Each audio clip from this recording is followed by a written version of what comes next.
ಮಂತ್ರಾಲಯ ಗಡಿ ಭಾಗದ ಕೌತಾಳಂ ಕನ್ನಡ ಪ್ರಾಥಮಿಕ ಪಾಠಶಾಲೆಯಲ್ಲಿ 79ನೇ ಸ್ವಾತಂತ್ರ್ಯ ದಿನಾಚರಣೆ ಕಾರ್ಯಕ್ರಮ ನೆರವೇರಿತು.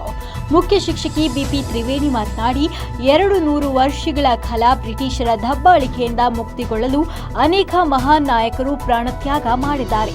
1857ರ ಸ್ವಾತಂತ್ರ್ಯ ಸಮರದ ನಾಯಕರಾದ ಮಂಗಲ್ ಪಾಂಡೆ ಹಚ್ಚಿದ ಹೋರಾಟದ ಕಿಚ್ಚು ನೇತಾಜಿ ಸುಭಾಷ್ ಚಂದ್ರ ಬೋಸ್, ಭಗತ್ ಸಿಂಗ್, ರಾಜಗುರು, ತಾತ್ಯಾ ಟೋಪಿ, ಕಿತ್ತೂರು ರಾಣಿ ಚೆನ್ನಮ್ಮ, ಸಂಗೊಳ್ಳಿ ರಾಯಣ್ಣ ಹಾಗೂ ಅನೇಕ ನಾಯಕರನ್ನ ತಲುಪಿ ಕೊನೆಗೆ ತ್ಯಾಗ ಬಲಿದಾನದ ನಂತರ 1947ರ ಆಗಸ್ಟ್ 15ಕ್ಕೆ ಸ್ವಾತಂತ್ರ್ಯ ಸಿಕ್ಕಿದೆ. ದೇಶದ ಸಮಗ್ರತೆಗೆ, ಭದ್ರತೆಗೆ, ಪ್ರಗತಿಗೆ ಎಲ್ಲರೂ ಶ್ರಮಿಸುವಂತೆ ತಿಳಿಸಿದರು. ಎಲ್ಲರಿಗೂ 79ನೇ ಸಾಲಿನ ಸ್ವಾತಂತ್ರ್ಯ ದಿನಾಚರಣೆಯ ಶುಭಾಶಯಗಳು. ನಮ್ಮದು ಗಡಿನಾಡಿನಲ್ಲಿರುವಂತಹ ಕನ್ನಡ ಪ್ರಾಥಮಿಕ ಪಾಠಶಾಲೆ ಕೌತಾಳ.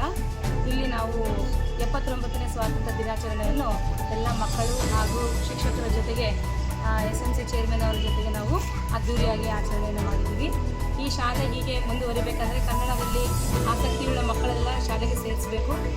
ಹಾಗೆ ಕನ್ನಡದಲ್ಲಿ ಇನ್ನೂ ಇಂಟ್ರೆಸ್ಟ್ ಇರುವಂತಹ ಎಲ್ಲರೂ ತಮ್ಮ ತಮ್ಮ ಮಕ್ಕಳನ್ನು ಇಲ್ಲಿ ಸೇರಿಸೋದೇ ಅಲ್ಲದೆ ರೆಗ್ಯುಲರ್ ಆಗಿ ಶಾಲೆಗೆ ಕಳಿಸಬೇಕು. ವಲಸೆ ಹೋಗಲಾರ್ದಂತೆ ಇದನ್ನು ತಡೆಯೋದಕ್ಕೆ ಊರಿನವರೆಲ್ಲರೂ ಸಹಾಯ ಮಾಡಬೇಕು. ಹಾಗೂ ಶಾಲೆಯಲ್ಲಿರುವಂಥ ಶಿಕ್ಷಕರು ಕೂಡ ತುಂಬ ಚೆನ್ನಾಗಿ ಪಾಠ ಮಾಡ್ತಾ ಇದ್ದಾರೆ. ಈ ಶಾಲೆ ಒಂದು ಉತ್ತಮ ಶಾಲೆಯಾಗಿ ಬರಲಿಕ್ಕೆ ನಾವೆಲ್ಲರೂ ಖುಷಿ ಮಾಡ್ತೀವಿ. ಈ ರೀತಿ ನಮಗೆ ಸರ್ಕಾರದಿಂದ ಕೂಡ ನಮಗೆಲ್ಲ ರೀತಿಯ ಸೌಲಭ್ಯಗಳು ಸಿಗ್ತಾ ಇರೋದಕ್ಕೆ ನಾವೆಲ್ಲರೂ ಖುಷಿಯಾಗಿದ್ದೇವೆ.